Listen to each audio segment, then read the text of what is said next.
कृष्णो रक्षतु नो जगत्त्रयगुरुः कृष्णं नमस्याम्यहम्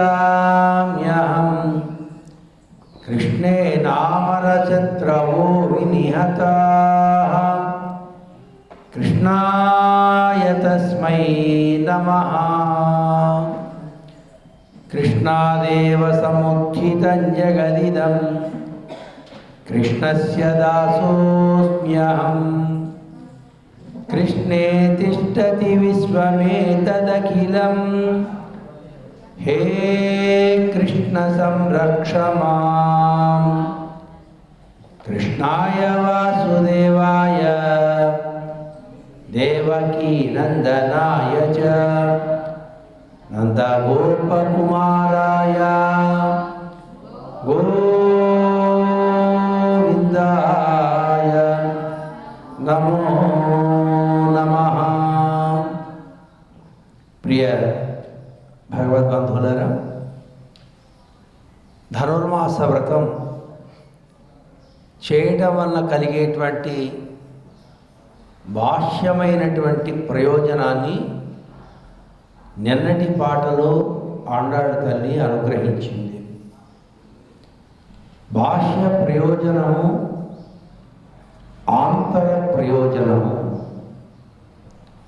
వాస్తవానికి ధనుర్మాస వ్రతం చేసేది ఆత్మ ప్రయోజనం కోసం. కేవలం ఆత్మ ప్రయోజనమే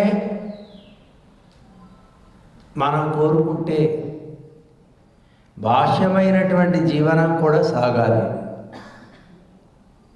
ఆ బాహ్య జీవనం సాగుతూ కొనసాగించుకుంటూ ఆత్మ ప్రయోజనాన్ని పండించుకోవాలి. ఇది మనుష్య జాతి ముందు ఉన్నటువంటి ప్రధానమైన లక్ష్యం. మిగతా పశు పక్ష్యాదులకు ఆ రకమైనటువంటి లక్ష్యం ఉండదు.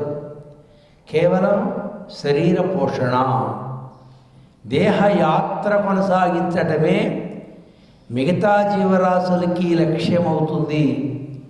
మనకు దేహయాత్రను కొనసాగించుకుంటూ ఆత్మను పండించుకోవాలి.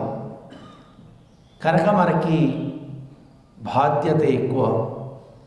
కారణం మనకి జ్ఞానం అనేటువంటి ఒక అద్భుతమైనటువంటి సాధనం ఉండడం చేత, ఆ జ్ఞానాన్ని పొందడానికి బుద్ధి, మనస్సు అనేటువంటి మంచి ఇంద్రియాలు ఉండటం చేత, ఆ బుద్ధిని మనస్సుని నడిపించుకోవడానికి జ్ఞానేంద్రియ కర్మేంద్రియాలు ఉన్నాయి. కనుక వీటిని వినియోగించుకుంటూ మనం ఆత్మ ప్రయోజనాన్ని పొందాలి.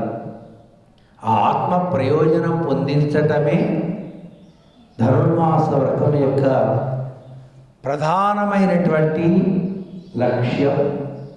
దానిని మన ఆండాళ్ళ తల్లి ద్రావిడ పాసుర రూపంలో చక్కటి సందేశాన్ని ఇస్తూ, మనం ఈ లోకంలో జీవించి ఉండటానికి కావలసినటువంటి పాడి పంట సమృద్ధిగా ఉండి దేశం సస్యశ్యామలమవుతుంది అని నిన్నటి రోజున అనుగ్రహించారు.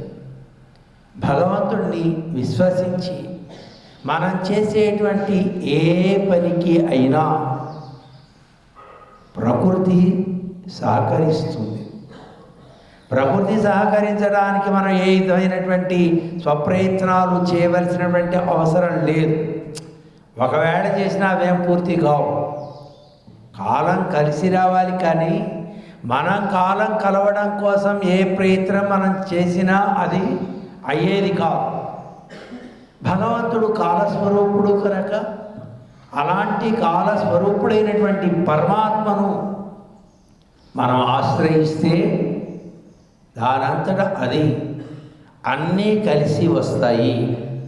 ఈవేంటి పాసురంలో మన ఆండాళ్ళ తల్లి భగవంతుణ్ణి ప్రయోజనంగా, ఆయన కైంకర్యమే ప్రయోజనంగా భావించి వ్రతం చేద్దాము, మనకు ఇహ పరదాయకమైనటువంటి ప్రయోజనాన్ని ఇస్తుంది ఈ ధనుర్మాస వ్రతము అని మనవాళ్ళంతా మాట్లాడుకుంటూ ఉన్నారు, గోపికలందరూ. ఆ సమయంలో పర్జన్యుడు వానదేవుడు ఆయన వచ్చి, అమ్మా మీరంతా నెలకి 3 వానలు కావాలి, దేశం సుభిక్షంగా ఉండాలి అని మీరంతా కోరుకుంటున్నారు కదా, నన్ను పర్జన్యుడు అంటారు, ఈ జలాలకు నేనే అధిపతిని, కనుక నేనేం చేయాలో చెప్పండి, మీకు నేను సేవ చేస్తాను, మీరు ఎలా చెప్తే అలా చేస్తాను అని ఆయనంతటా ఆయనే వచ్చాడు. మన ఆండాడు తల్లి చెప్పింది, మంచివాడవయ్యా, లోకానికి మంచి జరగాలి అని మేము అనుకుంటూ ఉండేటప్పుడు నేను సహకరిస్తాను అని నువ్వు వచ్చావే, ఇది నీ మంచి మనస్సు, మంచి గుణం, కనుక నీవు నీ అలవాటు ప్రకారంగా చేయడం కాకుండా కొన్ని మాకు ఇష్టమయ్యేటట్లుగా నీవు చేయాలి. ఎందుకోసం? మేము ఒక పద్ధతి ప్రకారంగా వ్రతాన్ని నడుపుతున్నాం, మాకు ప్రయోజనం కావాలి, కానీ ఆ ప్రయోజనం అన్యులిస్తే తీసుకునేటువంటి వాళ్ళం కాము. మాకు ఏ ప్రయోజనం లభించినా అది భగవంతుడే ఇవ్వాలి, మేము తీసుకోవాలి. కనుక నువ్వు ఇస్తే మేము తీసుకుంటే అది మళ్ళీ వేరే అయిపోతుంది. కనుక అది భగవంతుడు ఇచ్చినట్లుగా మేము భావిస్తూ తీసుకోవాలి అంటే నీవు కూడా భగవంతునిలో ఎంతటి ఉదారత ఉంటుందో అలాంటి ఔదార్యాన్ని నువ్వు చూపించాలి. భగవంతుడు ఎలాంటి వేష భాషలలో ఉంటాడో నీవు కూడా దానిని ఒకంత యాక్ట్ చేయాలి. ఎందుకంటే భగవంతుడిలా చేయడం ఎవరికి కుదరదు, కానీ నీవు చేసావనే ఫీలింగ్ మాకు రాకుండా ఆయనే చేసాడనే ఫీలింగ్ వచ్చేటట్లుగా నీ వేషాన్ని కొంచెం మార్చుకోవాలయా అని మన ఆండాడు తల్లి ఆ పర్జన్యుణ్ణి నియమన చేసేటువంటి పాట ఈరోజు మనం అనుసంధానం చేసుకున్నటువంటి ఈ పాసురం. పాట అన్నా పాసురం అన్నా ఒకటే. కనుక అలాంటి అద్భుతమైనటువంటి స్వభావం కలిగిన వాడు పర్జన్యుడు. భగవంతుడు ఈ లోకాలను నడిపించడానికి 3 కోటి దేవతలని ఏర్పరిచాడు. అందులో సూర్యుడు, యముడు వీళ్ళు సంతాపకారకులైనటువంటి దేవతలు. పర్జన్యుడు అలాంటి వాడు కాడు, లోకహితం కోసమే పనిచేసేటువంటి ఔదార్యం కలిగినటువంటి వాడు.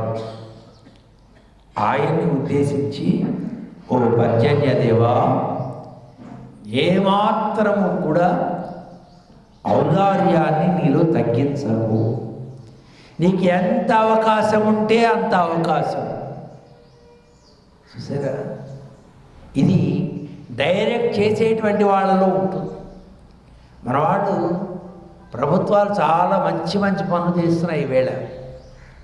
రైతాంగానికి ఎంతో ఉపయోగకరమైనటువంటి అనేకములైనటువంటి పథకాలను పెట్టి మనకి ఆహారం పెట్టేది రైతులు కనుక వారికి అన్నదాతలు. ఆ అన్నదాతకి సౌకర్యం చేయాలి అని 2 లక్షల రూపాయల వరకు మీకు రుణమాఫీ చేస్తున్నాం. ఒక్క మాట ముఖ్యమంత్రి అంటే మిగతా అధికారులందరూ దానికి తగినట్లుగా ఫైల్ తయారు చేయాలి. ఏ ఒక రైతుకి అన్యాయం జరగకుండా జరగాలి. చెప్పేవాడు ఔదార్యంగా చెప్తే ఆ కింద సబార్డినేట్స్ అందరూ దానికి తగినట్లు చేస్తారు. మన ఆండాడు తల్లి, ఏమయ్యా, సహజంగానే నీ ఔదార్యం కలవాడకి, కానీ నీ ఔదార్యం ఇంకా పెరగాలి. ఔదార్యం ఉన్నవాడికి వ్యత్యాసం ఉండకూడదు. వ్యత్యాసం ఉంటే ఔదార్యానికి విలువ ఉండదు.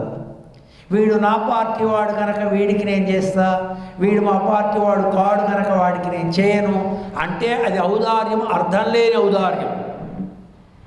దాన్ని ఔదార్యం అనరు, ఆశ్రిత పక్షపాతము అంటారు. వీడు నావాడు అని దగ్గర తీసావు అంటే నీకు పక్షపాతం ఏర్పడింది కదా. అలా ఉండదు.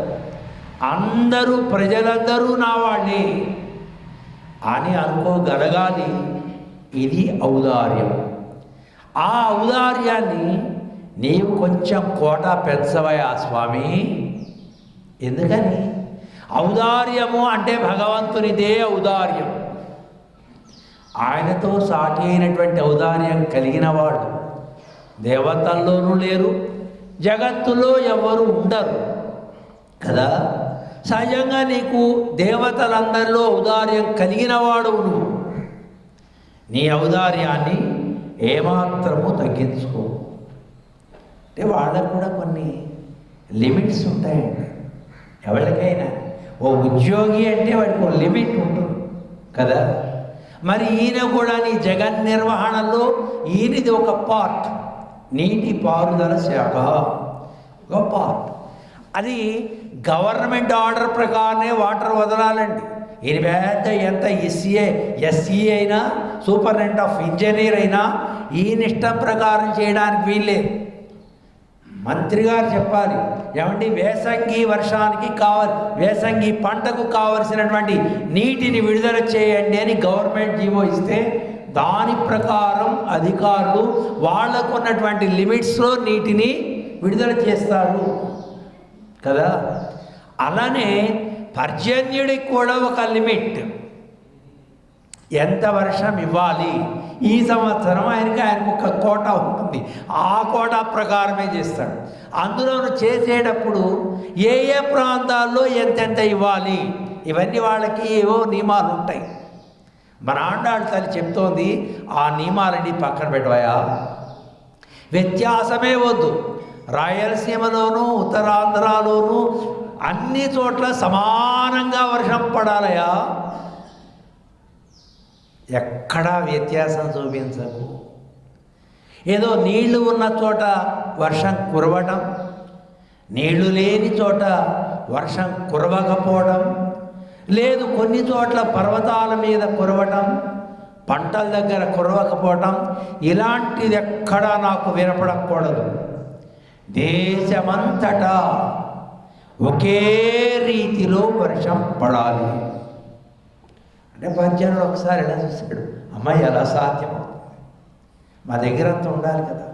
ఓ లేకపోతే ఎవడయా నీ దగ్గర ఉన్నంత వరకు ఇవ్వు, నీ దగ్గర లేదనుకో కోట, సముద్రంలోకి వెళ్ళు, బోరెడన్ని ఉప్పు నీళ్ళు ఉన్నాయి, హాయిగా వాటిని తాగేసాయి, వాటిని మంచినీళ్ళుగా మల్ట్ చేసి లోకానికి అందించు అంటూ పర్జన్యునికి అంటే నాయకుని లక్షణం ఇది. ఇలా చేస్తే సమాజానికి బాగా అందుతుంది. వ్యత్యాసం లేకుండా భగవద్ అనుగ్రహం సమానంగా అందాలి అనేది ఆమె ఉద్దేశం. అందుకోసమే మనందరినీ కూర్చోబెట్టి ఇలా చేయండి వ్రతం అని మనకి చెప్పడంలో ఉద్దేశం, ప్రతి ఒక్కరికి ఈశ్వరానుగ్రహం అందాలి. చిన్న విషయం కాదండి, ఇది పెద్ద ప్లాన్. అందరూ స్వచ్ఛందంగా చేయాలి. చేసేటువంటి పనిలో ఏమాత్రమైన అజాగ్రత్త ఉన్న ప్రయోజనం రాదు. అందుకనే రెండో పాసురంలో స్పష్టత చెప్పింది, చేసేటువంటి వారందరూ చాలా పర్ఫెక్ట్గా చేయాలి. ఉద్యోగులు చేయాలి, ప్రజలు కరెక్ట్గా ఉండాలి, రాజకీయ నాయకులు కరెక్ట్గా ఉండాలి. అందరూ అన్ని వర్గాల వారు పనిచేస్తేనే సమాజంలో మంచి అనేది కనబడుతుంది. మంచి చేసేవాళ్ళు చేస్తుంటే, చెడు చేసేవాళ్ళు చేస్తుంటే ఈ మంచికి ఎక్కడ ప్రయోజనం అందదు. కనుక మేము అలా నిస్వార్థంగా సర్వేశ్వరుడి యొక్క అనుగ్రహం అందరికీ అందాలి అనేటువంటి ప్రేమ భావంతో చేస్తున్నాం. కనుక నీలో ఆ ప్రేమను పెంచు, వ్యత్యాసం అనే గుణాన్ని తొలగించు, ఔదార్యాన్ని పెంచుకో, సముద్రంలోకి చేరు, బాగా లోపలికి వెళ్ళి నీళ్లు పుష్కలంగా తాగు. ఎంతలా తాగాలి? తేన్పు వచ్చే అంత తాగాలి. మనం ఈవేళ తేల్చడమే లేదండి మనకి. ఎందుకంటే తినేదే ఇంత కదా, ఇక దేనికి ఎక్కడ వస్తుంది, ఏదైనా వస్తే గ్యాస్ వస్తుందేమో కానీ చేర్పులు రావు మనకి కదండి. కనుక బాగా సుష్టుగా భోజనం చేసిన వాడికి తేర్పులు వస్తాయి. నీవు సుష్టుగా నీటిని త్రాగు, దాని ద్వారా మంచిగా ఉరుములు ఉండాలి. భగవంతుని శరీర ఛాయ లాంటి దేహమేని నువ్వు దాల్చాలి. నీవు నీ వర్ణంలో ఉండి నీ ప్రకారంగా నువ్వు ఇస్తూ ఉంటే భగవంతుడు ఇస్తున్నాడు అనే ఫీలింగ్ మాకు రాదు. అందుకని బాగా నీళ్లున్నటువంటి మేఘం నల్లగా ఉంటుంది. వర్షుక వలాహకం పోలే అంటారు నమ్మిళ్ళయ్య అనే ఆచార్య. భగవంతుడి శరీరం ఎలా ఉంటుంది అంటే బాగా నీరు నిండినటువంటి మేఘం, వర్షాకాలంలో ఉన్నటువంటి మేఘం ఎలా ఉంటుందో అలాంటి శరీర ఛాయ కలిగిన వాడు పరమాత్మ. వాస్తవానికి అది కాదు, కానీ మనలాంటి వాళ్ళకి ఎంతో ఎంతో అర్థం కావాలంటే ఏదో ఒక ఉపమానం చెప్పాలి కదా. అందుకోసం ఆ ఉపమానాన్ని చెప్తున్నారు ఆచార్యులు. ఇది చూడగానే ఆయన మనకి రావాలి మదికి. అందుకని ఇలాంటి శరీర ఛాయ కలిగిన వాడు పరమాత్మ అనేటువంటి ఫీలింగ్ మనకి రావటం కోసము అని నీవు బాగా నీరు తాగి శరీరం కొంచెం నల్లబరుచుకుంటే మా కృష్ణుడు మాకు జ్ఞాపకం వస్తాడు. కొంచెం ట్రై చేయి, ట్రై టు బెస్ట్. కొంచెం ప్రయత్నం చేస్తే ఏదైనా మనం సాధించవచ్చు కదా. కనుక నువ్వు అలా ప్రయత్నం చేయి. దేవుని చక్రాయుధము వలె మెరవాలి. మెరుపులు ఉరుములు ఉంటాయి కదండి. ఆ మెరిచేది ఎలా మెరవాలో తెలిసినా నీ ఇష్టం వచ్చినట్టుగా మెరవద్దు. పరమాత్మ యొక్క దక్షిణ హస్తంలో, దక్షిణ హస్తం అంటే కుడి చేయి, కుడి చేతిలో ఉండేటువంటి చక్రం ఎలాగా స్ఫురత్సహస్రార శిఖాతి తీవ్రం సుదర్శనం భాస్కర కోటి తుల్యం సురద్విషాం ప్రాణ వినాశి విష్ణో చక్రం సదాహం శరణం ప్రపద్యే. నిత్యము మనం ప్రార్థన చేస్తాం కదా. ఆ చక్రం ఎలా ఉంటుంది? దగద్ధగాయమానంగా ఉంటుంది. కోటి సూర్య సమప్రభమైన కాంతి. ఓ పర్జన్యుడా, నీవు కూడా అలా మెరవాలి. అంటే నీ మెరుపు చూడంగానే మాకు చక్రాయుధ జ్ఞాపకం రావాలి. అంటే మేము విష్ణు భక్తులం కదండి. మాకు ఏది చూసినా శంఖంలాగా, చక్రంలాగా, కోదండంలాగా, భగవంతుని శరీర ఛాయలాగా అన్నీ అవే కనపడాలి. ఎక్కడ చూసినా నామాలు, శంఖాలు, చక్రాలు మనకి ఇవే ఉంటాయి కదండి. ఇవి చూస్తేనే భగవంతుడిని చూసినటువంటి ప్రేమ కలుగుతుంది. అందుకనే మన వాళ్ళ ఇంటి దగ్గర మనం తాగేటువంటి చెంబుకు కూడా శంకు, చక్రము, నామం. దాన్ని చెంబు అనకూడదు, ఏమనాలి? రామానుజం. కనుక నా రామానుజం ఎక్కడ ఉన్నది, నా రామానుజం ఎక్కడ ఉన్నది అంటాం. కనుక మన త్రాగే చెంబు పేరు రామానుజం. మనం ఊడ్చేటువంటి చీపురుని చీపురు అనం. మనం ఏమంటాం? తిరుక్కట్ట అంటాం. ఇవి వైష్ణవ పరిభాష. వైష్ణవుని మేము సంప్రదాయం అండి, శంఖచక్రాలు వేసుకున్నామండి, మంత్రం పొందామంటే నీ భాష మారాలి, నీ వేషం మారాలి, చక్క నిలువుగా పుట్టి పెట్టాలి. ఆ భాష కూడా పరిభాష. చీపురు కట్టేది చీపురు కట్టనో, చీపురు కట్టను, తిరుక్కట్ట. తిరు అనేటువంటి ప్రతిదాన్ని తిరు అంటాం మనం. తిరు అంటే శ్రీ కదా, దివ్యమైన ఇలాంటి. కనుక మన భాషలో ఉంటుంది. మనం కోరేవన్నీ అలానే. ఏది చేసినా స్వామికి సమర్పించి స్వామి శేషంగా మనం అనుభవిస్తాం కదా. అందుకని విడిగా అనుభవించడానికి ఇష్టపడం. బజార్లో జామకాయలు కొన్నా వాటిని కడిగి స్వామి దగ్గర పెట్టి స్వామి ప్రసాదంగా తీసుకోవడం మనకు అలవాటు. కనుక మాకు ఇలాంటి కొన్ని ఏమో ఉన్నాయి ఆ చాదస్తాలు. కనుక మా చాదస్తాలకు తగినట్లుగా నువ్వు చేస్తే మేము తృప్తి పడతాం. కానీ నా ప్రకారం నేను చేసేస్తానండి అంటే మేము తృప్తి పడలేమయ్యా పర్జన్యుడా. కొంచెం మా ఫీలింగ్ కూడా నువ్వు అర్థం చేసుకో అనంటూ చక్రాయుధంలాగా నీవు మెరవాలి. భగవంతుని యొక్క ఎడమ చేతిలో శంఖం ఉంటుంది, తెల్లగా ఉంటుంది. ఆ శంఖం నుంచి వచ్చేటువంటి ధారలు శంఖధార, చక్రధార అని స్వామికి తిరుమంజన సమయంలో 2 ధారలతోటి అభిషేకాన్ని చేస్తాం. అలాగా ఆ శంఖంలా వచ్చేటువంటి ధారలు కురిపించాలి. అలానే శంఖము ఘోషిస్తే ఎలాగా ఆనందంగా ఉంటుందో ఆశ్రితులైన వారికి, అలాగే నీ ఘోష కూడా అలా ఉండాలి. ఓ ఉరుము వచ్చేసింది అనుకోండి, పెద్ద పెద్ద ఉరుములు వచ్చేస్తుంటామో అండి, అర్జున, పాల్గొన, పార్థ, కిరీట అని ఇలాగ భయపడి జనం బెంబేలెత్తిపోయేట్టు చేయదయా. నీవు ఉరిమేటప్పుడు భగవంతుని యొక్క శంఖనాదం వింటూ ఉంటే ఎంత ఆహ్లాదకరంగా ఉంటుందో అలాంటి ఫీలింగ్ వచ్చేటట్లుగా ట్రై చేయి నీవు అంటూ ఆ పర్జన్యునికి చెప్తూ, నువ్వు వర్షధారలు వచ్చేప్పుడు ఎలా రావాలో తెలిసినా శంఖధారలు రావాలి, చక్రధారలు రావాలి. రామచంద్రుడి యొక్క కోదండంలోంచి శరాలు, బాణాలు వచ్చేటప్పుడు ఎంత స్టైల్గా వస్తాయో అలా రావాలి. అంటే వాన పడేటువంటి విధానం ఎలా చెప్పడం చూడండి. అందుకని ఈవిడ గొప్ప డైరెక్టర్.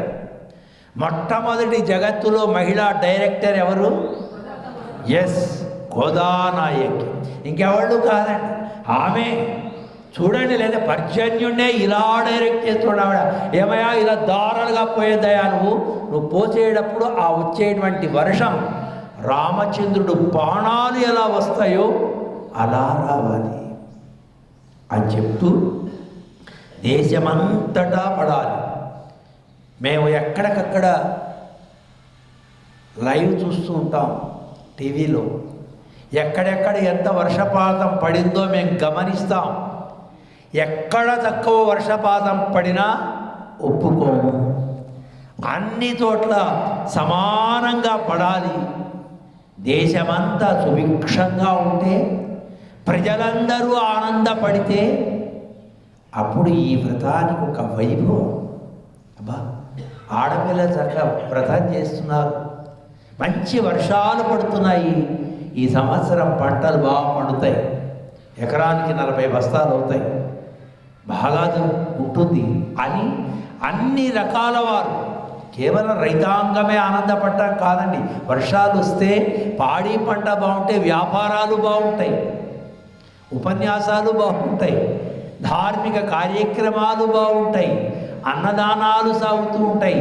దేశమంతటా ఆనందంగా బట్టలు కొట్లు వాళ్ళు బాగుంటారు, బంగారు కొట్లు వాళ్ళు బాగుంటారు కదండి, అందరూ బాగుంటారు. కనుక అందరికీ ఆధారం ఇదేనయా, వర్షమేనయా. కనుక సకాలంలో వర్షాలు దేశాన్ని సస్యశ్యామలం చేస్తుంది. కనుక ఓ పర్జన్యుడా, నీవు ఇలా చెయ్యి అంటూ ఆళిమడైకన్నా. ఎవరితోనే పని చేయించుకోవాలంటే వాడిని పొగడానికి కొంచెం. ఓ పర్జన్యుడా, గంభీరుడా, వృష్టి నిర్వాహకుడా అన్నది మన ఆండాళ్ళమ్మ. ఇంత భక్తురాలు నన్ను నిర్వాహకుడా అన్నదే అనగానే కొంచెం ఆయనకి పూలదండ వేసినంత ఆనందమైంది ఆయనకి. కనుక నువ్వు చాలా మంచివాడివయ్యా, దేవతలలో మంచి పేరున్నటువంటి వాడవు, ఔదార్యం కలిగినటువంటి వాడవు. కనుక నీ ఔదార్యాన్ని దాచుకోకుండా, చెడ్డవాడు ఉన్నారండి ఇక్కడ నేను వర్షం ఇవ్వను, వీళ్ళంతా మంచివాడు ఉన్నారండి ఇక్కడ వర్షం ఇస్తాను, ఇలాంటిది ఎక్కడా వినపడకూడదు. కారణం, మనం వ్రతం చేసేటప్పుడు అందరికీ భగవద్ అనుగ్రహం కావాలి, అందరికీ మంచి జరగాలి. ఇందులో ఏమాత్రం ఏమండి మీ శత్రువులు కూడా మంచి జరగా, అసలు మాకు శత్రువులు ఉంటే కదా, శత్రువులే లేరు అంటే మరి వాళ్ళకి నేను శత్రువునేమో కానీ నాకు వాళ్ళు శత్రువులు కారు. ఇది భగవంతుణ్ణి ప్రేమించే వారికి ఉండవలసినటువంటి మనస్సు. మనం వ్రతం చేయడానికి మానసికమైన కొన్ని లక్షణాలు ఉండాలి. దయా, సత్యము అని ముందు పాసురంలో మనం చెప్పుకున్నాం. ఇప్పుడు మేమేమంటాం? దయాసత్యము అంటే దయ ఉన్నది అంటే శత్రుత్వం లేదు. ఎదుటివాడు శత్రువు అయినా కూడా వాడి మీద మన దయ ఉంటే ఇంకేం శత్రుత్వం చెప్పండి? ఏమంటే మీతో నేను పోట్లాడతానంటే నేను పోట్లాడనండి, అది పోట్లాడే లేదు. ఒకడు పోట్లాడితే పోట్లాడే ఎలా అవుతుంది? ఇద్దరు ఒకరినొకరు పోట్లాడుకుంటూ ఉంటే అది పెద్ద రగట అవుతుంది. టీవీ 9 వాళ్ళు మీడియా వాళ్ళు వచ్చి దాన్ని పెద్ద ఫోకస్ చేస్తారు. కానీ ఒకడే నేను వాడు నాకు శత్రువు వాడు నాకు శత్రువు అంటే వాడి మాట ఎవడు వినడు కదండి. కనుక శత్రుత్వం మనకి ఉండదు. ఎవరికైనా మన మీద శత్రుత్వం ఉంటే కొన్నాళ్ళు చూసి వీటితో శత్రుత్వం పెట్టుకోవడం ఏ ఉపయోగం లేదు, మనం కూడా గోష్ఠిలో కలిసిపోదామని వచ్చేస్తాడు వాడు కూడా. కనుక దయచేసేటువంటి పని అది. భగవంతుడు దయగలవాడు, ఆయనకంటే శత్రువులు ఉండరు. ఆయనే చెప్పాడు, సమోహం సర్వభూతేషు నమే ద్వేషోస్తి న ప్రియ. నాకు అందరూ సమానమేనండి. నాకు ద్వేషించేవాడు ప్రేమించేవాడు అని 2 కేటగిరీలు లేవు, ఒకటే కేటగిరీ, అందరినీ ప్రేమించుట, అందరి చేత ప్రేమించబడుట. మరి స్వామి నిన్ను అందరూ ప్రేమించడం లేదు కదా, నీకు కూడా యాంటీ వర్గం ఉన్నది కదా, నిదానంగా వాళ్ళే వస్తారా? ఈవేళ శత్రుత్వం ఉంది, రేపొద్దున వాడే వస్తాడు కదండి. మనం అందరం అలా వచ్చిన వాళ్ళమే. ఎన్నెన్నో జన్మలు జన్మలు తిరిగి తిరిగి తిరిగి ఇక తిరిగి అలిసిపోయి నారాయణ నీవే అని నారాయణనే నమక్కే పరై తరువార్, నాకు వాడొక్కడే దిక్కు అనే స్థాయికి వేళొచ్చామంటే ఈవేళ మనకి జ్ఞానం రాలేదు. యాతానం పత్తి నీంగం వెరిదత్తై వేరిట్టి కొళ్ళుహయాలే అంటారు శ్రీవచనభూషణ శాస్త్రంలో. మనం భగవంతుడు అనుగ్రహించాలి అని ఆయన ఎదురొస్తూ ఉంటే మనం తప్పించుకుని ఆ మాడవీధిగా వెళ్ళిపోతాం. స్వామి ఈ మాడవీధిగా వస్తుంటే మనం ఈ మాడవీధిగా వెళ్ళిపోతాం. అలా తప్పించుకుని తిరిగి తిరిగి తిరిగి ఎక్కడో ఆయన అనుగ్రహ విశేషం లేచ మాత్రం మన మీద పడితే మనం ఆయన పాదాల దగ్గరకు వచ్చి కూర్చున్నాం. పొద్దున్నే వచ్చి చిత్తం సిరుగాలే వందున్నై సేవిత్తు. ఏమండి మీ కర్నూలులో ఎంతమంది అయినా ఉన్నారు, ఇంకా జనం లేరా? మీరు మాత్రమే వచ్చారే అంటే జనం లేరు అనుకోకండి, ఉన్నారు, వాళ్ళు వస్తారు. మనమేమి బెంగపడక్కర్లేదు, వస్తారు. ఈ గుళ్ళో పోతే ఇంకో గుళ్ళో ఏదో గుడికి వెళ్తూనే ఉంటాడు. భగవంతుడా నీవే దిక్కంటాడు. భగవంతుని ప్రేమలోనే నాకు ఆనందం ఉన్నదనేటువంటి స్థాయి ప్రతి జీవుడికి వస్తుంది. అది కారణం మన ప్రయత్నంతో రాదండి, ఆయన దయతో వస్తుంది. కనుక దయామయుడు పరమాత్మ అందరినీ సమానంగా చూసేవాడు కనుక భగవత్ సేవకుడుగా నీలో ఆ ప్రేమ ఉండాలయా, అందరినీ ప్రేమించే గుణం నీలో ఉండాలి. కనుక వైషమ్యం ఎక్కడా చూపించవద్దు అని పర్జన్యునికి చెప్పింది. నీవు అలా చేస్తే మాకు చాలా ఆనందంగా ఉంటుందయ్యా. ఉరమాలి బాగా, మెరవాలి బాగా, నల్లటి మేని దాల్చాలి, ఎక్కడా పక్షపాతం లేకుండా వర్షాన్ని నీవిస్తే మేము చాలా సంతోషిస్తాం. లోకానికి సంతోషం కలిగేటట్లుగా ఆంజనేయుడు ఒక పని చేశాడు. ఏం చేశాడైనా? సీతమ్మను వెతకడానికి వెళ్ళాడు. నలుదిక్కులా పంపించారు సుగ్రీవుల వారు, సీతమ్మ జాడ తెలుసుకుని రండి అని. ఉత్తర దిక్కు, తూర్పు దిక్కు, దక్షిణ దిక్కు, పడమర దిక్కు, అన్ని దిక్కులకు వాళ్ళందరికీ ఒక డెడ్ లైన్ పెట్టాడు. ఫలానా రోజుకి మీరందరూ రావాలి, లేదంటే అంతే. సుగ్రీవ ఆజ్ఞ అంటే రెండవది ఉండదండి. చేసావు లేదంటే నువ్వు ఉండవు, అంతే. అందుకని సుగ్రీవుడు అంటే అంత పెద్ద గొప్పవాడు. రాముడు అంతటి వాడు కూడా సుగ్రీవుడు మాట వినటమే. సుగ్రీవం నాథమిచ్చతి, ఆయనే చెప్పాడు. నా నాథుడు ఎవరో తెలిసినా మనందరికీ నాగరాజు గుప్తా గారు ఎలా బిగ్ బాసు, అలా రామచంద్రుడికి బిగ్ బాస్ ఎవరు అంటే సుగ్రీవుడు. సుగ్రీవం నాధమించేదని రాముడే చెప్పాడు.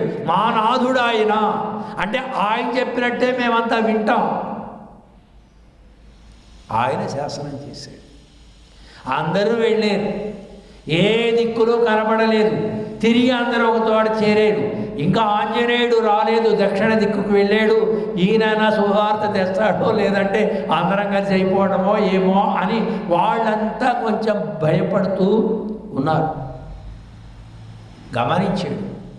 మన ఆంజనేయ స్వామి వెళ్ళాడు, సీతను చూశాడు, అమ్మను ఓదార్చాడు, అమ్మకు రాముడిచ్చినటువంటి ఉంగరాన్ని ఇచ్చాడు.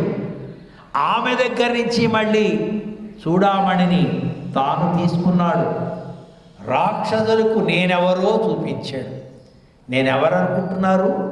రాముడు పంపిన బంటుని అని చూపించాడు. రావణాసురుడిని హెచ్చరించాడు. జాగ్రత్తగా ఉండగా నీ డేస్ దగ్గరకు వచ్చాయి, నీ కౌంట్ డౌన్ ప్రారంభమైంది అని రావణాసురునికి హెచ్చరిక చేశాడు. లంకని కొంచెం తగలపెట్టాడు కదా. అలా వస్తుని దూరం నుంచే పెద్ద ఘోష చేశాడు. మిగతా దిక్కు నుంచి వచ్చి కూర్చున్నటువంటి వానర వీరుడు ఆ ఘోష విని, అమ్మయ్య దక్షిణ దిక్కు నుంచి ఘోష వినపడుతోంది అంటే ఇదేదో మన ఆంజనేయుడి వ్యవహారమే. ఇంత ఘోష చేస్తున్నాడంటే ఈయనకి ఏదో అక్కడ శుభం లభించింది, బహుశా అమ్మ అక్కడ ఉండి ఉంటుంది అని వీళ్ళందరూ ఆనందపడ్డారు. ఆయన వచ్చాడు. ఎస్ ఐ డిడ్ ఇట్ అన్నాడు ఆయన. నేను ఈ పని చేశాను. అందరూ పరమానందపడ్డారు. కనుక నీవు వర్షం రాక మునుపు ముందు మా లోపల ఆ ఆహ్లాదాన్ని కలిగించాలయా. ఆంజనేయుడు ఎలాంటి ఆనందాన్ని వానర వీరులకు కలిగించాడు, అలాంటి ఆనందాన్ని ఓ పర్జన్యుడా నువ్వు కలిగించు. ఎందుకని చెప్పకుండా ఒక్కసారి వర్షం వచ్చేసింది అనుకోండి, సిస్టమ్ బాగాలేదండి, గవర్నమెంట్ అంతా చెడిపోయింది. ఎప్పుడు వర్షం వస్తుందో తెలియదు, ఎప్పుడు వరదలు వస్తాయో తెలియదు, అసలు ప్రికాషన్సే లేకుండా అయిపోయాయి అంటూ ప్రతివాడు గవర్నమెంటే తిడతాడు. జనాలకి ఈ లోకం ఎవరంటే గవర్నమెంట్. ప్రతివాడు గవర్నమెంట్ తీసేయాలి, ఎక్కిచ్చేవాడు వీడే, తీసేవాడు అన్నీ మన చేతిలో ఉన్నట్టు కదా. కనుక ప్రికాషన్ ఉండాలయా ఫస్ట్. ఒకవేళ వరద వచ్చేది వారం తెలుస్తుందండి, ఏదో వాతావరణ శాఖ వారు చెప్తారు కానీ అదేమంత కరెక్ట్ అయితే ఉండదు. అయితే వాడు కూడా ఒక మోస్తరు వర్షము అంటాడు, అది ఘోరంగా పడుతుంది. అప్పుడు ఏం చేస్తాం మనం? కనుక అయితే ఆ ప్రికాషన్స్ ప్రకారం గవర్నమెంట్ ఆర్డర్స్ ఇవ్వకపోతే ప్రతిపక్షాలు వాళ్ళు గోల్ చేస్తారు, వీళ్ళు సరిగ్గా చేయడం లేదు అని. ఇప్పుడు నువ్వు అలాంటి ప్రతిపక్షాలు, గోల, మీడియా ఈ వ్యవహారమే ఉండదయా పర్జన్యుడా. నువ్వు చక్కగా ప్రికాషన్స్ ఇవ్వు. బట్టలు ఆరేసిన వాళ్ళు లోపల పెట్టుకుంటారు, వడియాలు ఆరబెట్టుకునే వాళ్ళు లోపల పెట్టుకుంటారు కదండి. ఈవేళ మనకు ఆ అవస్థ లేదు, అన్ని బజార్ నుంచే వచ్చేస్తున్నాయి మనకి కదా. మరి ఆ బజార్లో తయారు చేసేవాడైనా వాడికైనా కావాలి కదా. కనుక నీవు ఉరుములు మెరుపులు ఇవ్వడం ద్వారా ఒక ఆహ్లాదం, పుష్కరమైనటువంటి వర్షం సమాజానికి వస్తోంది అని జనులంతా సంతోషపడేటట్లుగా నీవు ఉరవటం, మెరవటం ఇలాంటి పనులు చేసి మాకు ఆనందాన్ని కలిగించు. నీవు హాయిగా మింటికెక్కు, సముద్రం లోపలికి వెళ్ళి నీళ్లు తాగు, పుష్కలంగా ఆకాశానికి చేరి నీవు అక్కడి నుంచి ఈ వర్షాన్ని భగవంతుడు ఉపకారం చేస్తాడు. కానీ ఆయన ఎవరికీ కనపడ్డు. భగవద్ ఉపకారం అందరికీ తెలియదు కదా. దేవుడు నాకేం చేశాడండి, ప్రతివాడు దేవుడు నాకేం చేశాడు అనేవాడే కానీ దేవుడు ఏం చేశాడో గుర్తుపట్టేవాడు లేడు. కారణం ఏం చేయలేదు నీకు, కాళ్ళు ఇవ్వలేదా, చేతులు ఇవ్వలేదా. ఇలా వచ్చి దేవుడు అడిగాడు అనుకోండి, అప్పుడు నోరు మూసుకుంటాం. ఆయన కనపట్టం లేదు కనుక దేవుడిని కూడా బాహాటంగా విమర్శిస్తున్నాం. ఏంటంటే దేవుడు అంట, దేవుడో దేవుడు దేవుడు దేవుడేం చేస్తాడు? మన ఇంట్లో కూర్చుంటే వ్యాపారం వచ్చేస్తుందా? కొట్టు తీయాలి కదా. అప్పుడు కదా వచ్చేది. నిజంగా దేవుడే ఉంటే నా ఇంట్లోనే వర్షం అలా కాసుల వర్షం కురవచ్చు కదా. ప్రతివాడు ఇలాంటి మాటలు మాట్లాడుతూ ఉంటాడు కదా. ఎందుకని? దేవుడు కనపడటం లేదు కనుక. కానీ చేసేదంతా ఆయనే. నీ ప్రవృత్తి నివృత్తులన్నిటికీ కారణం పరమాత్మ అనే జ్ఞానం ఎంతమందికి ఉంటుందండి? ఉండదు కదా. రెండు, మనలాంటి వాళ్ళని దేవుడి దయ అన్నాం అనుకోండి, ఓ దేవుడి దయ దేవుడి దయ అన్నా, నిజం మీ దేవుడు కనపడ్డా? కనపడినవాడు ఉన్నాడని ఎలా అంటావు? ఇలాంటి ప్రశ్నలు ఎన్నో వస్తూ ఉంటాయి కదండి. వాళ్ళకి సమాధానం మనం చెప్పాలని నిదానం పెడతారు. బాబు నీ పని నువ్వు చూసుకో అంటామే తప్ప రే దేవుడు లేడంటావు, దేవుడేం చేశాడంటావు. అసలు దేవుడే లేకపోతే నువ్వు ఉన్నావా? నువ్వు ఉన్నావు అంటే నీకు సంపద ఉంది. ఏం సంపద ఉంది? నేను దరిద్రుడిని, అసలు అప్పుల్లో ఉన్నాను అంటాడు వీడు. ఓరు పిచ్చివాడ, ఈ అప్పులు వ్యవహారాలు, ఈ ఆర్థిక పరిస్థితి వేరేయా? అసలు నీవు ఉన్నావు మంచి శరీరంలో, 2 కాళ్ళు, 2 చేతులు, 2 కళ్ళు, ఇవన్నీ పనిచేస్తున్నాయి అంటే అది భగవంతుని అనుగ్రహం ఉంటే కదా. లోకంలో ఇవి కూడా లేని వాళ్ళు ఉన్నారు. 2 కళ్ళు ఉండి పనిచేయని వాళ్ళు ఉన్నారు. 2 చెవులు ఉంటాయి, పాపం వాళ్ళకేం వినపడదు కదండి. ఒక చెయ్యి ఉంటుంది, ఒక చెయ్యి ఉండదు. ఒక కాలు పనిచేసిన, ఒక కాలు పనిచేయదు. ఇలాంటి వాళ్ళని చూసినప్పుడు మనకేమనిపిస్తుంది? అప్పుడైనా ఓ పరమాత్మ మహానుభావుడివి, ఎంత అనుగ్రహించావయా నన్ను, ఇలా కాకుండా చేశావే అని ఆనాడైనా నువ్వు అనుకోగలిగితే భగవంతుడు చేసినటువంటి ఉపకారాన్ని తలుచుకునేటువంటి ఒక స్థితి నీకు ఏర్పడుతుంది కదా. ఏం చేశాడంటే ఇంకేం చేయాలి? విచిత్ర దేహ సంపత్తి ఈశ్వరాయ నివేదితు. విచిత్రమైనటువంటి దేహ సంపద, ఇది సంపద అండి. ఇంతకు మించిన సంపద ఇంకొకటి లేదు. ఆయనకి 1,00,000 కోట్లు డబ్బులు ఉండొచ్చుగాక, 2 చెవులు వినపడవు. ఏ ప్రయోజనం? ఎదురువాడు ఏదో చెప్తాను వస్తాడు, వీడికి ఏం వినపడదు. కనుక అది సంపద ఉన్నా ఒకటే, లేకు ఈ పిచ్చి కాగితాలు ఉంటే గవర్నమెంట్ ఒక్కసారి క్యాన్సిల్ అందంటే అవి పిచ్చి కాగితాలేవి కదండి. కనుక ఈ కాగితాలే ప్రపంచము, ఈ కాగితాలే జీవితము అనుకోకయా. నీకు ఒక శరీర సంపదించారు, ఆ సంపదని సద్వినియోగం చేసుకోవడం వివేకం. అప్పుడే నీకు భగవంతుడు చేసిన ఉపకారం తెలుస్తుంది. ఈ సంపద విలువ తెలియకపోతే దేవుడు చేసినటువంటి ఉపకారం మనకు తెలియదు కదా. కనుక ఆ ఉపకారం నీకు తెలియాలి అంటే ఈ దేహ సంపద యొక్క స్థితి నీకు తెలియాలి. అందుకోసం భగవంతుడు ఆయన ఔదార్యం కలిగిన వాడు, చాటుకుండా ఉండి లోకాలకన్నీ మేలు చేస్తూ ఉంటాడు. నువ్వు అలా చేయకు. నువ్వు డైరెక్ట్గానే అందరికీ కనబడుతూనే నువ్వు చేసేటువంటి ఉపకారాన్ని చేయి. ఊజి ముదల్వన్ ఉర్వం పోల్ మేకరతు. ఊజి అంటే కాలం. ఆ కాలానికి కారణభూతుడు పరమాత్మ. అందుకని కాలస్య నారాయణ. కాలము అంటే భగవంతుడు. ఈ కాలమే అన్ని పనులు చేస్తూ ఉంటుందండి. లోకంలో జనాన్ని ఏడిపించేది కాలమే, నవ్వించేది కాలమే, సంతోషపెట్టేది కాలమే, అన్ని ఫలాలు ఇచ్చేది కాలమే కదా. దాన్ని మనం వాడి టైం బాగుందండి, వాడు ఇలా అయిపోయాడండి అంటాం. వాడి టైం బాగాలేదండి, వాడు ఇలా అయిపోయాడండి. కనుక పైకి ఎగరడానికి కానీ కిందకి పడడానికి కానీ కారణం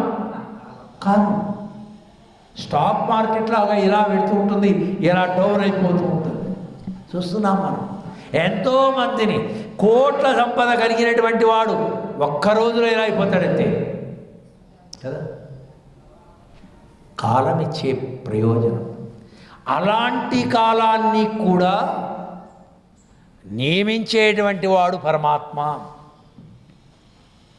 కాలమా అని ఇలా అన్నాడంటే అది అలా అయిపోతుంది అంతే. అలాంటి కారణభూతుడైనటువంటి స్వామి, సమస్తానికి కారణమైనటువంటి వాడు పరమాత్మ. అలాంటి పరమాత్మలాగా కనపడాలి నీవు పనిచేస్తున్నంతసేపు. మా శ్రీకృష్ణుడే శంఖాన్ని ధరించి, చక్రాన్ని ధరించి, కోదండాన్ని ధరించి మింటికెక్కి చక్కటి వర్షాన్ని ఇస్తున్నాడనే ఫీలింగ్ మాకు రావాలి. ఇంత చెప్పిందండి ఆయన. విన్నడమా? నేనైతే యాక్టర్ని కాదు, కానీ ప్రయత్నం చేస్తాను. మనం ఎవడం యాక్టర్, నిజంగా యాక్టర్కి కూడా ఏమి యాక్షన్ రాదండి. డైరెక్టర్ చేయించుకుంటాడు. ఓ 4 సినిమాల్లో చేసిన తర్వాత నేనే అని ఆయన కాస్త కాలర్ ఎగరేస్తాడు. అప్పటిదాకా వాడు కూడా మనలా ఎరడి కూర్చుంటాడు. కూర్చో అంటే కూర్చో, నుంచో అంటే నుంచో, అలా చేయాలి కదండి. కనుక నాకేం రాదు, కానీ మీరు చెప్పారు కనుక ట్రై చేస్తా అన్నాడు.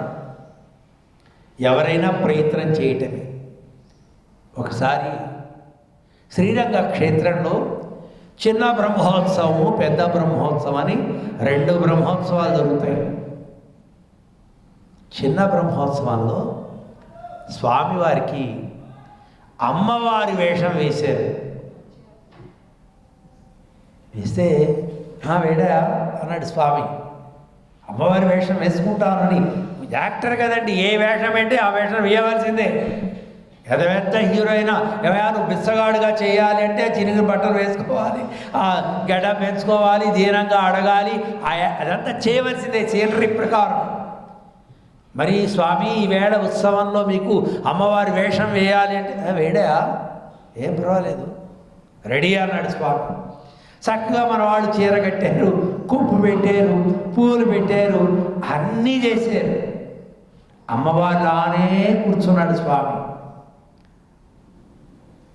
వెంటనే బయటికి రావడానికి వీల్లేదు. ప్రతిదానికి యాక్షన్ అన్నప్పుడే ఉంటుంది. అయ్యా ఇప్పుడు ఏమిటి మరి వేషం అంతా బాగా వేశారు కదా, ఏం చేయాలి అని. మీరు ఆగండి స్వామి, గురువుగారు రావాలి. గురువుగారు వచ్చి వారు మంగళాశాసనం చేసిన తర్వాత అప్పుడు మీరు అమ్మలాగా స్టైల్గా బయటికి రావాలి. ఫ్లడ్ లైట్స్ ఏమిటున్నాయి, ఆ లైట్లు ఉన్నాయి, ఏమిటో కళ్ళంతా ఎలాగా ఉంది. అందరికీ ఫ్లడ్ లైట్స్ అలవాటు ఉండదు కదా, అంటే మరి గురువుగారు రావాలి కదండి. పరాశర భట్టర్లు అని శ్రీరంగ క్షేత్రానికి పురోహితులు ఆయన, అంటే ఆచార్యులు, ప్రథమ తీర్థం ఆయనకి. వారు వచ్చి పెరుమాళ్ళకి మంగళాశాసనం అయిన తర్వాత బయలుదేరాలి. వారు వస్తున్నప్పుడు ఎక్కడ గుర్తుపడతాడో అయ్యగారని చాలా జాగ్రత్తగా అమ్మవారులాగా ఉండటానికి ఎంతో ప్రయత్నం చేశాడు స్వామి. వారు వచ్చి దాసోహం చేసి ఏం మాట్లాడకుండా ఏదో కామెంట్ ఇస్తాడు కదా ఆయన. ఈయనైతే మంచిగా బిగబట్టుకుని అమ్మవారిలాగా లోనే కూర్చున్నారు. స్వామి అమ్మవారిలా బాగానే యాక్ట్ చేసినావయా కానీ అన్నారట. అనగాని పక్కకుండా వచ్చింది స్వామికి. ఏడు కానీ ఏడయా అమ్మవారిలా ఉన్నా అన్నంతవరకు బాగుంది కదంటే, ఈ కళ్ళల్లో రాలేదయా. ఆడవాళ్ళ కళ్ళల్లో ఉండేటువంటి ఒక కాంతి, పురుషుని నేత్రాల్లో ఉండేటువంటి ఒక కాంతి, రెండింటికి తేడా ఉంటుంది. స్వామి చీర బాగా కట్టుకున్నావు, కొప్పు బాగా పెట్టుకున్నావు, మంచిగా చేయి కూడా స్టైల్గా బాగానే ఇలాగే పెట్టుకున్నావు, కానీ ఆ కళ్ళల్లో రాలేదయ్యా. అమ్మ నేత్రాల కారుణ్యమే ఈ జగాలన్నిటినీ రక్షించేది. నీ నేత్రాలలో జగాన్ని శాసించేటువంటి లక్షణం ఉంది. కారుణ్యం కనపడదు కనుక ఆ కారుణ్యం కూడా కొంచెం ట్రై చేయవయా అని చెప్పారట. అలాగే ఓ పర్జన్యుడా, నీవు శ్రీకృష్ణునిలా ఉండటానికి నీ వేషాన్ని, భాషను, నీ క్రియలను అలా నీవు మలర్చుకో. పాళ్యం తోడుడై, పాళ్యం తోడు, భగవంతుని యొక్క భుజాలు చాలా అందంగా ఉంటాయి. బాహు సౌందర్యం, అందుకనే సుందర బాహు స్వామి. ఎక్కడది? తిరుమాలిరం సోలై అనే క్షేత్రం. అలా ఉండేటువంటి ఆ సుదీర్ఘమైనటువంటి బాహువులు కలిగినటువంటి వాడవై ఆ స్వామి బాహువుల్లోంచి వచ్చేటువంటి కారుణ్య రూపంగా నీవు వర్షాన్ని కురిపించు అని పర్జన్యుణ్ణి శాసనం చేసింది మన ఆండాళమ్మ తల్లి. ఈ పాసురం చాలా పెద్దది. ఎంతసేపు చెప్పుకున్నా తరగనంత జ్ఞానం ఇందులో ఉంది. మన ఆండాళమ్మ చాలా గురుభక్తురాలు. లోకంలో ఏదైనా మనకి సిద్ధించాలి అంటే గురునిష్ట ఉండాలి. ఆచార్యుల యందు బాగా నిష్ట ఉండాలి. అంటే నిష్ట అంటే ఏమిటండి? అంటే గురువే దైవము. మన ఎదురుగా కనపడుతూ మనని పలకరించి మనతో సంచరించేటువంటి ఆ గురువుగారే నిజమైన దైవం. దేవుడు వేరు లేడు, గురువు లేరు లేడు. ఆ దేవుడే గురువుగా మన దగ్గర సంచరిస్తున్నాడు. ఎంత అదృష్టం అండి ఇది! ఎంత అదృష్టం నిజంగా చెప్పండి. భగవంతుడు మన దగ్గరకు వచ్చి కూర్చుంటారా? నో. మాట్లాడతాడా? మనం వెళ్ళినా మాట్లాడు. మన పొద్దునుంచి రంగా రంగా రంగా రంగా అంటే బాగున్నారా? ఒక మాట అనొచ్చు కదా. ఆయనకి ఏమైనా ముత్యాలు ఏమైనా రాలిపోతాయా? ఒకవేళ రాలినా మనమే కదా తీసుకుంటాం, పరాయి వాడు ఎవరు తీసుకోరు కదా. ఎందుకు మాట్లాడితే అయినా నో. మాట్లాడటానికి ఆయన గురువుగా ఈ లోకంలోకి వచ్చాడు. గురుర్బ్రహ్మ గురుర్విష్ణు గురుదేవో మహేశ్వర గురు సాక్షాత్ పరబ్రహ్మ తస్మై శ్రీ గురవే నమః. బ్రహ్మ ఆయనే, శివుడు ఆయనే, విష్ణువు ఆయనే, మా గురువుగారే త్రిమూర్తులు ఉన్నటువంటి త్రిమూర్తాత్మకమైనటువంటి రూపము అని గురువుని పూజించేటువంటి సంస్కారం కలిగినటువంటి జాతి మనది. ఎంత ఆనందం! మా గురువుగారు ఉన్నారు అంటే మన ఇంట్లో దేవుడు ఉన్నాడు. అందరికీ ఆ భాగ్యం లభించదు కదా. అలాంటి గురువుని భక్తితో ప్రేమించేది, భక్తితో పూజించేది మన ఆండాళ్ళ తల్లి. ఎంత బుద్ధిమంతురాలో తెలిసినా అండి మన ఆండాళ్ళ తల్లి. సుందరబాహు స్వామిని ప్రేమించింది. తండ్రి గారు, నేను తిరుమాలేరం చోళై క్షేత్రంలో ఉన్న ఆ సుందర బాహుడు నాకు భర్త కావాలి అంటే మౌనం వహించారు శ్రీ విష్ణు చిత్తులు. గురువుగారు మౌనం వహించారు, సమాధానం చెప్పలేదని ఒకంత బాధ కలిగింది. ఏ స్వామి, మీకు ఇష్టం లేని పని నేను ఎన్నటికీ చేయను, మీరేది చెప్తే అదే చేస్తాను. ఓ వరనమ్మా, అయితే ఆలోచిద్దాం. సుందరబాహు విషయంలో తొందరపడి నిర్ణయం తీసుకోకు అన్నారు. ఎప్పుడైతే ఆ మాట అన్నారో ఆమె డ్రాప్ అయిపోయింది. వెంటనే సుందరబాబుకి ఒక లెటర్ రాసింది.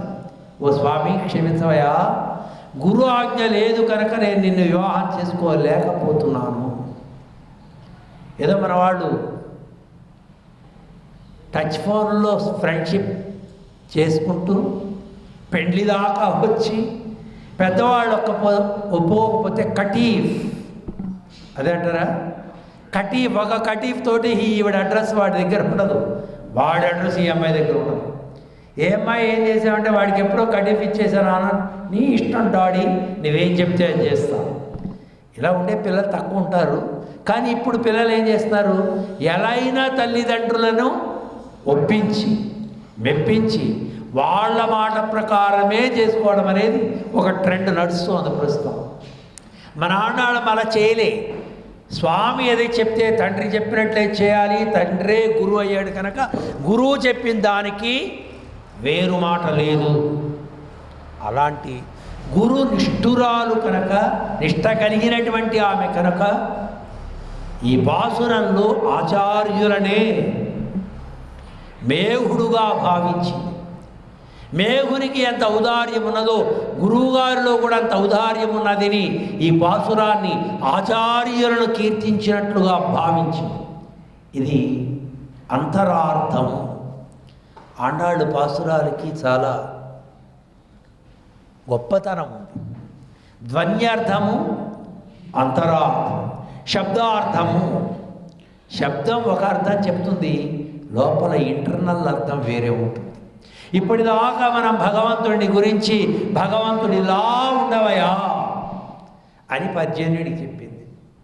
ఆ పర్జన్యుడే ఆచార్యుడు. గురువుగారికి మేఘుడికి తేడా లేదు. కారణం, మేఘుని దగ్గర నీళ్లుండవు. సముద్రంలోకి వెళ్ళి ఉప్పు నీళ్లు తాగి ఆయన మంచినీళ్ళు ఇస్తున్నాడంటే నిజంగా ఉదార్యం అంటే అయింది కదండి. ఆచార్యుది కూడా ఉదార్యం.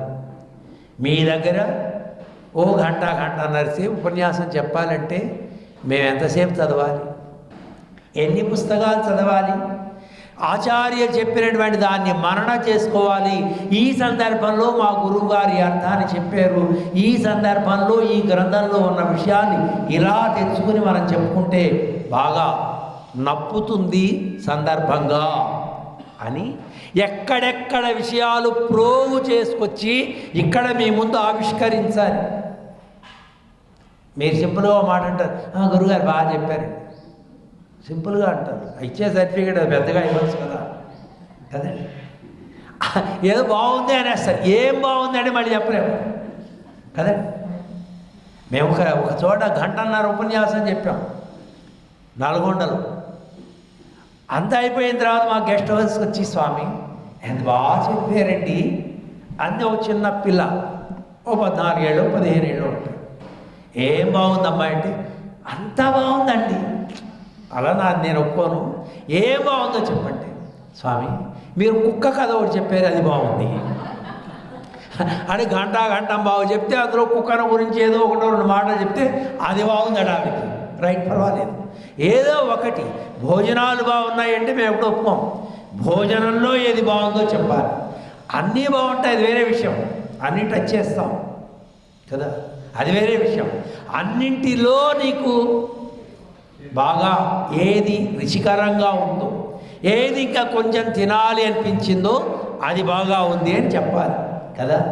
అలానే మనం ఈ సందర్భంలో ఆండాళమ్మ చెప్పినటువంటి ఈ అర్థానికి ఎక్కడెక్కడ ఉండేటువంటి విషయాలను తెచ్చుకొచ్చి ఇక్కడ మనం చెప్పాలి అంటే ఆచార్యులు చేసేటువంటి శ్రమ మేఘుడులాగా ఉప్పు నీళ్ళని మంచినీళ్ళు చేయటం, రహస్యాలను సరళంగా శిష్యులకు అందించటం, ఇది ఆచార్యులు చేసే నిజమైన ఔదార్యం. వారే మనకి అనుగ్రహించకపోతే ఈ విషయాలు ఎక్కడి నుంచి వస్తాయండి? ఇన్ని గ్రంథాలు ఎక్కడి నుంచి వస్తాయి? ఎవరు అడిగారు? వర్షపు దేవుణ్ణి ఓ దేవుడా వాన ఇవ్వని ఎవరిని అడగం మనం. ఎప్పుడెప్పుడు ఇవ్వాలో, ఎంతెంత ఇవ్వాలో, ఎక్కడెక్కడ ఇవ్వాలని ఆయనకే తెలుసు. మనకిప్పుడు వర్షం రా అంటే వచ్చేది, నువ్వు పో అంటే పోదు. ఆయన ఔదార్య ప్రకారం ఆయన పనిచేస్తూ ఉంటాడు. అలాగే ఆచార్యులు ఏ సమయాలలో ఏ గ్రంథాలను శిష్యులకు చెప్పాలి, ఎంత మోతాదులో చెప్పాలి, ఎంత సమయం చెప్పాలి. ఒక్కొక్కరు చెప్తూ ఉంటారండి 3 గంటలు 4 గంటలు.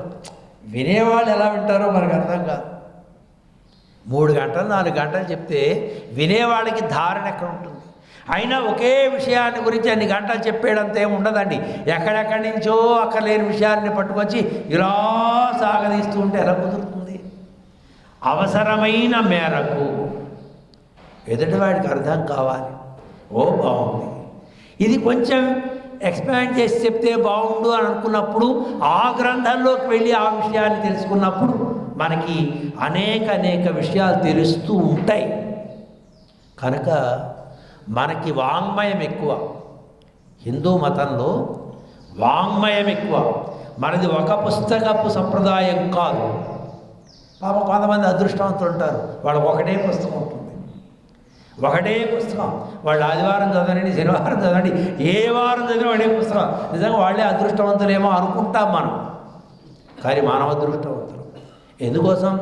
ఋష్యాదులందరూ మనకి జ్ఞానాన్ని అందించినటువంటి ఒక రాసిన ఒక పుస్తకంలో ఎలా అందించగలరండి? ఎవరైనా అందించగలరా? నో. కనుక ఎంతమంది ఋషులు, ఎంత జ్ఞానం, పర్వతమంత జ్ఞానం, మేరుమందర పర్వతమంత జ్ఞానాన్ని ఒక పుస్తకంలో ఇమిడ్చగలరా ఎవరైనా? అందుకని మనకి ఇన్ని గ్రంథాలు ఉన్నాయి, అన్ని గ్రంథాలు వినవలసిందే. మన జీవితం చాలు. ఆ గ్రంథాలు వినాలి అనుకుంటే మన జీవితం చాలదు. ఒక అష్టాక్షరి మహామంత్రానికే 365 గ్రంథాలు ఉన్నాయి. ఎవడు చెప్పగలరు? ఎవడు వినగలరు? కనుక అంత వాంగ్మయాన్ని ఇచ్చింది మనకి ఈ సంస్కృతి. కనుక మనం ఎంత అదృష్టవంతులమంటే ఈ సంప్రదాయంలో, ఈ యొక్క హైందవ మతంలో పుట్టడం మనం చేసుకున్నటువంటి పుణ్యం, మన పెద్దలు మనకిచ్చినటువంటి గొప్ప ఆస్తి. అలాంటి దాన్ని మనకు ఆచార్యులు అందించారు. ఆ ఆచార్య వర్గాన్నంతటినీ ఒక్కసారి జ్ఞాపకం చేసుకున్నది. మనకి వర్షం పడితే చాలదండి, ఆ వర్షాన్ని వినియోగించుకునేటువంటి అవకాశం ఉండాలి. అవే ప్రభుత్వం వాళ్ళు అక్కడ ప్రాజెక్ట్ కట్టాము, ఇక్కడ ప్రాజెక్ట్ కట్టామని పాపం చాలా పనులు చేస్తున్నారండి వీళ్ళు. ఎందుకంటే వచ్చినటువంటి నీరంతా సముద్రంలోకి వెళ్ళిపోతే ఏం ప్రయోజనం? అయినా ఇన్ని సంవత్సరాలైనా ఇంకా ఆ నీటినంతటినీ సమృద్ధిగా దాచిపెట్టుకోవడానికి ఇంకా సంపూర్ణమైనటువంటి వనరులు మనకి లేవు. లేకపోవడానికి ఆర్థిక భారమే కారణం. ఎవరిని మనం విమర్శ చేసేదేం కాదు కదండి. కనుక మనకి ధనం బాగా ఉంటుంటే ఒక్కొక్క సంవత్సరం లేదా 5 సంవత్సరాలకు ఒక ప్రాజెక్టు కట్టుకుంటూ ఉంటే వచ్చిన వర్షపు నీరంతా ఒక చుక్క కూడా సముద్రంలోకి వెళ్లకుండా అంతా మనం సద్వినియోగం చేసుకోగలుగుతాం. ఇది చాలా బిగ్ ప్రాజెక్ట్ కదండి. కనుక అలా చేసుకోవటానికి ప్రభుత్వాలు ఎన్నో ఆలోచనలు చేస్తున్నాయి. అలానే మనకి ఆచార్యులు భగవత్ కృప అనేటువంటి ప్రవాహాన్ని మనకు అందించడానికి చాలా ప్రయత్నం చేశారు. అదే గురు పరంపర. ఈవేళ మనం సామాన్యులం కూడా అయ్యా మేము మంత్రం తీసుకుంటాం, ఏం చేయాలంటే ఏమేం పర్వాలేదా, నీకు అవకాశం తగినట్టుగా నువ్వు జపం చేసుకో, నీకున్నటువంటి అవకాశం ప్రకారంగా నువ్వు ఆచరించుకో. ఎవడనో చూసి అలా చేయాలంటే కుదరదు. విశాలమైన హృదయం ఇల్లు ఉన్నటువంటి వాళ్ళు ఉంటారు, చిన్న ఇల్లు ఉంటారు, సొంత ఇల్లు ఉన్నవాళ్ళు ఉంటారు, సొంత ఇల్లు లేని వారు ఉంటారు, ఇంట్లో అవకాశాలు కుదిరిన వారు ఉంటారు, కుదరిన వారు ఉంటారు. కుదరదు అనుకుంటే ఎప్పటికీ కుదరదండి, ఉన్నంతలోనే కుదుర్చుకొనుట. ఇలాంటి అవకాశం ప్రకారం మనకి మంత్రాన్ని ఆచార్యులు ఉపదేశించేటువంటి స్థాయి, ఆ అవకాశం ఈవేళ కలిగింది అంటే అది గురు పరంపరంతా ప్లాన్డ్గా జరిగింది. దాన్ని అనుగ్రహిస్తోంది మన ఆండాళ్ళ తల్లి. లక్ష్మీనాథాఖ్య సింధో షటరి భుజలద ప్రాప్య కారుణ్య నీరం నాదాద్రో అభ్యసించన్ తదను రఘువరం జరాభ్యాం గత్వా తాం యామునాఖ్యాం సరితమదయతీంద్రాఖ్య పద్మాకరేంద్రం సంపూర్ణ ప్రాణి సస్యే ప్రవహతి సతతం దేశికేంద్రం బ్రహ్మౌఘై. నమ్మాళ్వార్లు అనేటువంటి ఒక మేఘం అది సముద్రంలోకి వెళ్ళి ఉప్పు నీటిని బాగా తాగింది. బాగా వినండి, గురు పరంపర తాగి శ్రీమన్నాథమునులు అనేటువంటి కొండ మీద వర్షాన్నిచ్చింది. ఆ వర్షపు నీరు శ్రీరామమిశ్రులు పుండరీకాక్షులు అనేటువంటి వారి ద్వారా 2 కాలువలు, రైట్ కెనాల్, లెఫ్ట్ కెనాల్, ఇలా 2 కాలువల ద్వారా ఈ శిఖరాల నుంచి వచ్చినటువంటి ఆ మేఘాల నుంచి వచ్చినటువంటి వర్షాన్ని రామానుజులు అనేటువంటి సరస్సులో నిక్షిప్తం చేశారు. రామానుజులనే సరస్సు నుంచి 74 కాలువలు తవ్వారు. మళ్ళీ 74 సింహాసనాధిపతులు వారి ద్వారా ఈ లక్ష్మీనాథ సమారంభం నాథయామున మధ్యమాం అస్మదాచార్య పర్యంతం అని చెప్పబడినటువంటి గురు పరంపర ఆ లక్ష్మీనారాయణుల అనుగ్రహ వర్షాన్ని లోకంలో సామాన్యులైనటువంటి మన వరకు, అస్మద్ ఆచార్య పర్యంతం మన గురుగారి వరకు, మన గురువుగారికి వచ్చింది, గురుగారి ద్వారా మనకి వచ్చింది. ఇలా మంత్రం చేరింది.